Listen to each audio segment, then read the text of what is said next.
এক মুসাফির রাতের বেলায় মসজিদের বারান্দায় শুয়ে আছেন। এমন সময় এক চোর মসজিদের মাইক চুরি করে নিয়ে যাচ্ছে। তখন সেই মুসাফির পেছন দিক থেকে চোরটিকে শক্ত করে ধরে চোর চোর বলে চিৎকার করতে থাকলো। তাদের চিৎকার শুনে এলাকাবাসী এসে দেখতে পান দুইজন অপরিচিত লোক, আবার দুইজন লোকই একজন আরেকজনকে চোর বলে চিল্লাচ্ছেন। আসলে চোর কে সেটা তো আর এলাকাবাসী জানে না। তখন এলাকাবাসী এই দুইজনকে এলাকার মাতুব্বরের কাছে নিয়ে গেল।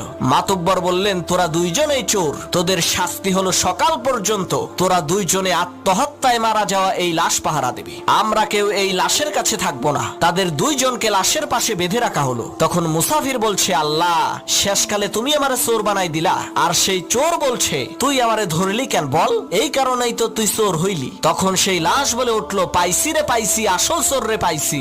লাশের কথা শুনে চোর আর মুসাফির প্রচন্ড ভয় পেয়েছে। তখন লাশ বলে উঠলো, আমি মরি নাই, মরার ভান ধরেছিলাম আসল চোরকে ধরার জন্য।